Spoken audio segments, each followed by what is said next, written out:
Warahmatullahi wabarakatuh. Kami dari kelompok 3 akan menjelaskan tentang konsep individu. Yang pertama, kami akan memperkenalkan anggota kelompok. Saya sendiri Muhammad Izzuddin Taufik, dan ini teman saya Muhammad Ishak Fernando. Dan yang terakhir Aman Fatah Sidik. Yang pertama, kita akan menjelaskan tentang perilaku individu dalam organisasi. Perilaku individu dalam organisasi terbagi menjadi 4. Yang pertama adalah perilaku individu, yang kedua adalah karakteristik individu dalam organisasi, dan yang ketiga adalah persepsi, kepribadian, dan emosi. Yang terakhir adalah kinerja individu.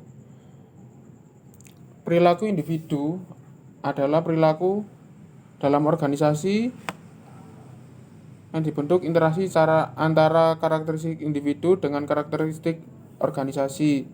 Dan yang kedua, karakteristik individu dalam organisasi adalah perilaku individu dalam organisasi dan tindakan atau tingkah laku seorang manusia dalam organisasi sebagai ungkapan dari kepribadian, persepsi, dan sikap jiwanya yang biasa terpengaruh terhadap kinerja dirinya dan organisasi.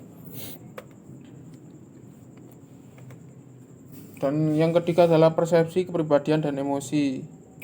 Persepsi adalah persepsi sebagai suatu proses memperhatikan dan menyeleksi, mengorganisasikan, dan menafsirkan stimulus lingkungan. Kepribadian sebagai pengorganisasian yang dinamis dari sistem psikofisik dalam diri individu yang menentukan penyesuaian diri dengan lingkungannya. Kemudian emosi adalah suatu konsep yang sangat majemuk sehingga tidak dapat satupun definisi yang diterima secara universal. Kemudian yang terakhir adalah kinerja individu. Kinerja individu adalah perilaku individu dapat dipengaruhi oleh effort atau usaha, ability, kemampuan, dan situasi lingkungan. Effort. Yang pertama effort. Apa itu Mas effort, Mas? Usaha individu diwujudkan dalam bentuk motivasi. Motivasi adalah suatu proses untuk menggiatkan motif-motif menjadi perbuatan atau tingkah laku untuk memenuhi kebutuhan dan mencapai perbuatan. Oh, berarti orang kerja itu kalau ada effortnya itu makin semangat gitu ya Mas ya? Ya pasti Mas. Oh, yang kedua itu ability. Apa itu Mas ability, Mas? Ability seorang individu diwujudkan dalam bentuk kompeten. Individu yang kompeten memiliki pengetahuan atau keahlian. Seperti itu ya Mas ya. Dan ini yang kedua, materi yang kedua adalah teori pembentukan kelompok dalam organisasi yang terbagi menjadi 5. Yang pertama adalah pengertian perilaku kelompok, dan yang kedua adalah dasar perilaku kelompok. Kemudian yang ketiga pengambilan keputusan kelompok. Yang keempat adalah pemikiran kelompok dan pergeseran kelompok. Dan yang terakhir adalah saling pengertian antar kelompok. Dan yang pertama adalah pengertian perilaku kelompok. Apakah itu Mas perilaku pengertian kelompok? Perilaku adalah suatu fungsi dari interaksi antar individu dengan lingkungannya, sedangkan kelompok merupakan dua individu atau lebih yang berinteraksi dari saling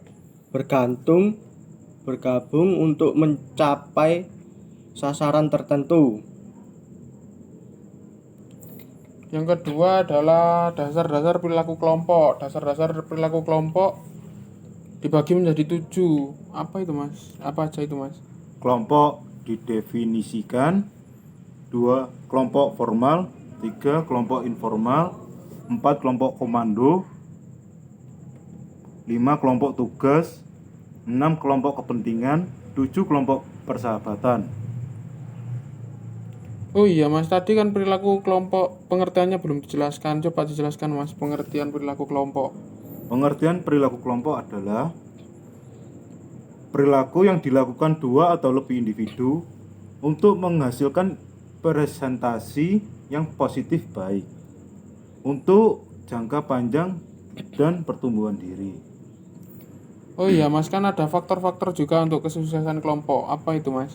Faktor-faktor kesuksesan kelompok adalah faktor kelompok lebih sukses dari kelompok karena kemampuan anggota kelompok, ukuran kelompok, tingkat konflik, dan tekanan internal pada anggota untuk menyesuaikan diri pada normal kelompok. Pengambilan keputusan kelompok. Pengambilan keputusan kelompok adalah situasi yang dihadapi ketika individu secara kolektif menjadi pilihan dari alternatif sebelum keputusan ini kemudian tidak lagi dikaitkan dengan individu maupun yang manapun yang merupakan anggota kelompok.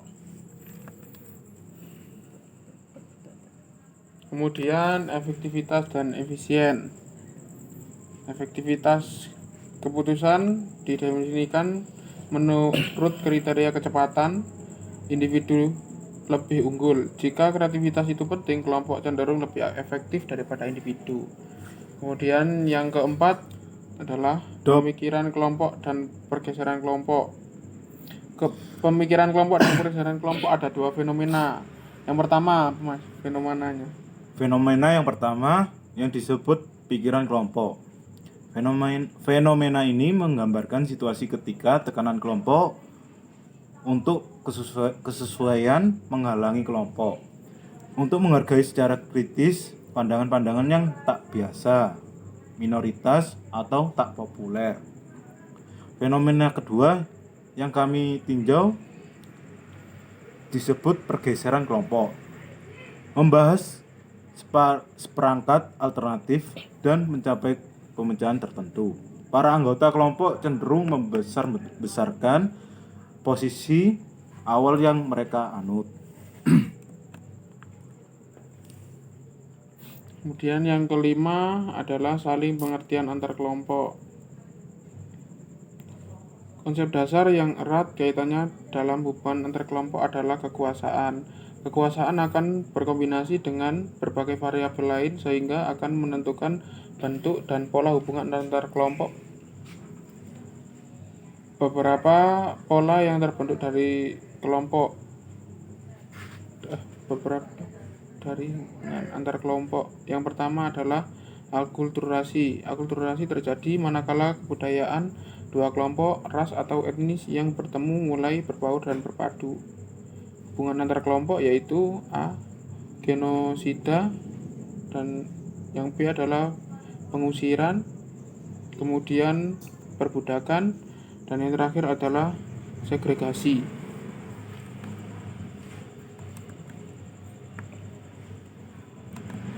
Kemudian kita akan lanjut ke materi yang ketiga atau materi yang terakhir, yaitu tim dan organisasi. Materi ini terbagi menjadi tiga. Yang pertama adalah pengertian dan unsur-unsur tim.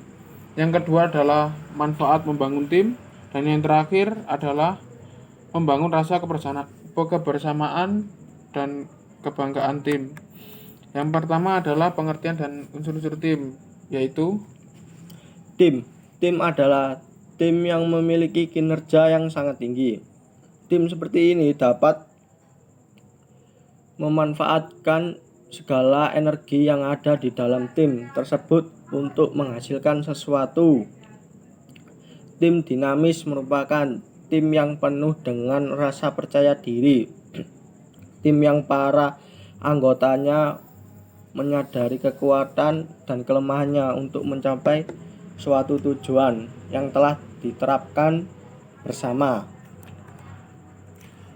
Kemudian yang kedua adalah manfaat membangun tim. Apa Mas manfaatnya itu? Ada 4 manfaat.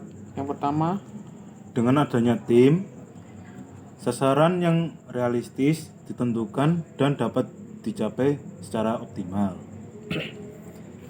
yang kedua, Anggota tim dan pimpinan tim memiliki komitmen untuk saling mendukung satu sama lain agar tim berhasil. Yang ketiga, Anggota tim memahami prioritas anggotanya, dapat saling membantu satu sama lain. dan yang terakhir, Komunikasi sifat terbuka, diskusi cara kerja baru atau memperbaiki kinerja berjalan secara baik. Karena anggota tim terdorong untuk lebih memikirkan permasalahan. dan yang nomor 3, membangun rasa kebersamaan dan kebanggaan tim. Suatu tim harus memiliki anggota yang memiliki karakteristik yang berorientasi pada opini, persamaan, dan tujuan. Adapun penjabaran karakteristik tersebut adalah sebagai berikut. Yang pertama adalah berorientasi pada opini. Berorientasi pada opini yaitu berlawan dengan orang yang bersifat dogmatis, akan mengarahkan pada tindakan yang tidak menguntung orang lain. Kemudian ada perseorangan. Perseorangan adalah anggota tim yang berorientasi pada persamaan, melihat keragaman sebagai suatu keunggulan. Perbedaan yang dimiliki dapat dipakai untuk mengecek setiap sisi, sudut, puncak, dan dasar suatu masalah. Kemudian yang nomor 3 adalah berorientasi pada tujuan. Anggota kelompok yang berorientasi pada tujuan kelompok kemungkinan tidak mengenal konflik disebabkan oleh komunikasi masing-masing kelompok. Keseluruhan anggota tim berorientasi pada tujuan yang sama. Anggota tim mengakui bahwa masing-masing anggota tim memiliki tujuan dan kemungkinan tujuan tersebut bertentangan dengan tujuan tim. Kemudian materi yang terakhir adalah membangun kebanggaan tim. Faktor-faktor yang harus memperhatikan dalam pemeliharaan tim agar anggota tim mampu membangun kebanggaannya adalah sebagai berikut. Yang pertama, Memotivasi anggota untuk berkomitmen. Dalam memotivasi ini, tentukan faktor apakah yang dapat mempengaruhi orang tersebut termotivasi dengan baik. Tanpa mengetahui hal ini, proyek besar pun belum tentu merupakan faktor stimulus. Yang kedua, memotivasi anggota tim yang tidak termotivasi. Tidak setiap anggota tim memiliki motivasi yang sama.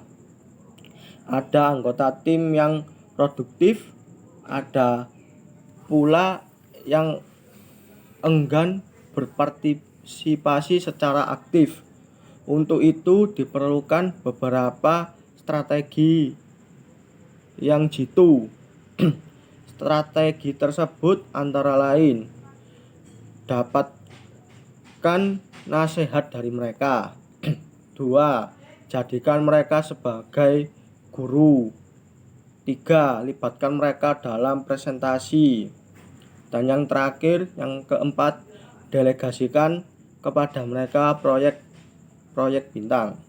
ya mungkin itu dari sekian materi yang kita jelaskan. Kurang lebihnya mohon maaf.